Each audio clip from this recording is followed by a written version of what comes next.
Hello, I will be talking to you today about a question for this assignment. I chose question number 6. The question is, some criminologists are concerned that social learning theory overlooks the role of individual differences. So, for example, certain psychological or biological traits may render some individuals especially susceptible to the influence of delinquent peers or the effects of drugs and alcohol, like the addiction of it. So, what specific traits may impact the learning of delinquency and in what ways? To start off, I would like to reference our book, Juvenile Delinquency. The strain theory from that book, I believe, can tie very well into the social learning theory because strain can make for a situation where one is more susceptible to social learning theory and not escaping those issues. Sorry about that. So social learning theory is when juveniles learn to engage in delinquency from associating with others who do as well. Social learning theory also suggests a reinforcement of delinquent behavior through favorable outcomes such as a sense of community, like gang membership, money, free things, adrenaline, women, everything you see in the movies and whatnot that it kind of suggests is what comes from delinquent behavior. The issue here is that this can teach juveniles that delinquency is desirable and justifiable in certain situations, such as I'm poor and I need money, or I'm stealing because I can't afford these things, or I need a sense of community and safety, so I joined a gang. Very scary, but they're very common reasons that people do begin to participate in juvenile delinquency.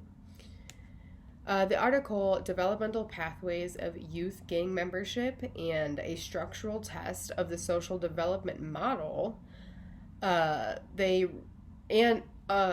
with the required text as well, supports that juveniles follow bad models due to a sense of seeming cool. They seem cool to them, these people that they come across, because first of all, they're young. Second of all, they're only seeing one side of their lives, I'm assuming. They probably don't see the bad sides of it, which are withdrawals or going to jail or constantly having anxiety about getting in trouble or the shootouts that they might come across because they're dealing drugs or in a gang. Those things are overlooked when you're a juvenile. You don't really take those in until they're happening. But these things can trick a juvenile into believing that it's acceptable. But we'll touch more on this later because I have some more information on gang membership and whatnot as far as the susceptibility that that certain traits will have towards having someone become a juvenile delinquent. Sorry if I'm speaking a little off, but I'm trying my best. So some traits that I came across in the textbook Juvenile Delinquency provided by this course are low ambition. So this creates for a lack of motivation and perseverance. So what this means is, like, when things get rough, the person just retreats. Like, they just give up. They go out and they party, or they go out and they steal, or they go out and they cheat on their girlfriend, or they just go do something very impulsive and very damaging to them if they get caught, or even just their mind. It could damage them by making them lose sleep and making them feel guilty and feel like they aren't who they really want to be, if that ends up being the case, of course. So the next one I came across was irritability. So this comes with a heightened sensitivity to stressors and strains. There's a tendency to blame everyone for their own mistakes. It's very childish, it's very immature, but it is something that they can work through. But it is something that makes people more susceptible to involving themselves in juvenile delinquent behaviors. So the next thing I'd like to touch on is mental illness. So this is a major factor in juvenile delinquency as well as violent juvenile delinquency. This does not mean that anyone with a mental illness is violent or a delinquent. It just means that they're more susceptible. So the most susceptible people to this are schizophrenics and people with bipolar disorder. And the struggle here is that they have very little control over this. They have less control than many people. But this leads me into my next point. The central nervous system and the automatic nervous system dysfunctions. I'm sorry, I must have lost that part of my script. But so those two issues can involve one specific thing that stood out to me because I personally know someone who goes through this, which is a problem with their frontal lobe. So an issue with that is that it really impairs like their impulsivity and their decision planning and their personal growth in ways and reflection. So these issues can make it very hard for someone to make decisions that are moral and just right, just simply right. It gives them a much harder time. So they are much more susceptible as well if they have a condition with their frontal lobe or just anything in their central or automatic nervous system could very easily be affecting their ability to avoid juvenile delinquency. According to juveniles with certain traits, they are definitely more likely to cause high rate and chronic offending. So this comes from the Journal of Quantitative Criminology and Juvenile Delinquency, our textbook. So these traits are all not only traits that make one more susceptible to juvenile delinquency, but they are more susceptible to cause it more and for it to be more chronic. So that is just something to recognize here for the traits that we are discussing. The course book also discusses Edwin H. Sutherland. So he was a pioneer of differential association. He argues that socialization is a big part of the development of criminal behavior. So hence the gang membership we have already discussed, which we'll get even more into. He also discussed the identification of specific mechanisms by which individuals learn criminal behavior.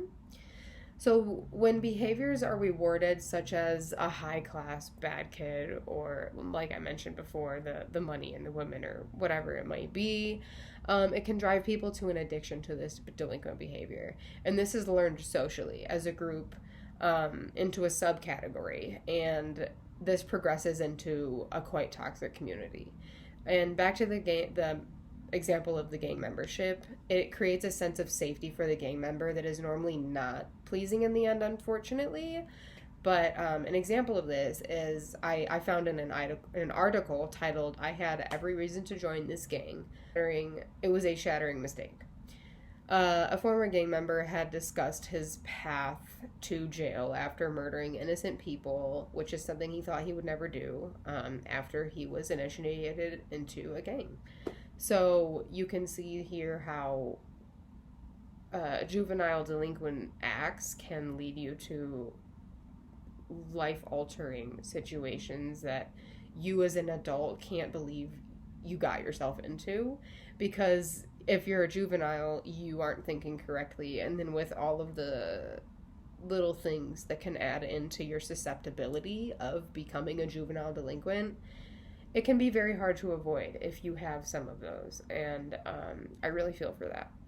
Anyways, this article mentioned now violent gang cultures destroys many innocent lives, and it also creates a fear in the neighborhoods, which is really unfortunate.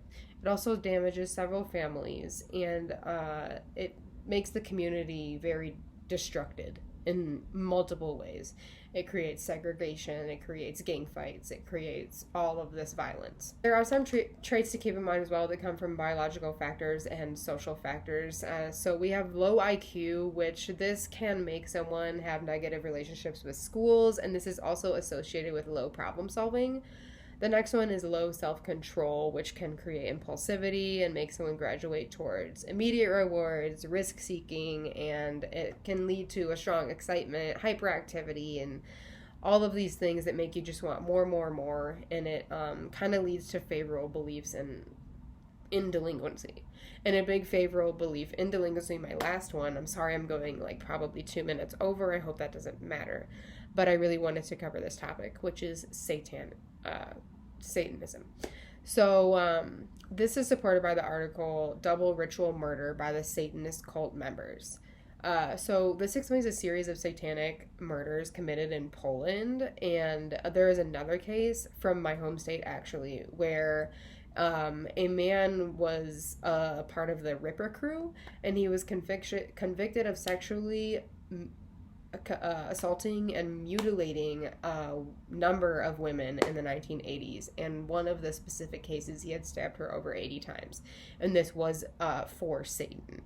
But the thing I do want to mention here, though, is that I don't think everyone who follows Satan is a murderer. These are just examples of a strong tie to delinquency that I just discussed that can lead to just feeding those delinquent behaviors, and the darkest ones, such as murder. With all of this information in mind, we can see how criminal behavior has no rhyme or reason, but there are many factors to be looked into and taken into account during juvenile acts and court hearings and all that kind of stuff.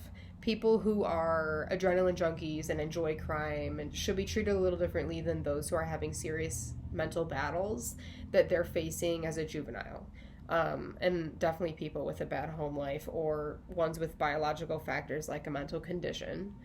And when it comes to the central and automatic nervous system dysfunctions as well, I think that these cases should be looked at differently. I'm happy to go over these traits with you. I enjoyed this project, but I hope you have a good night. Thank you.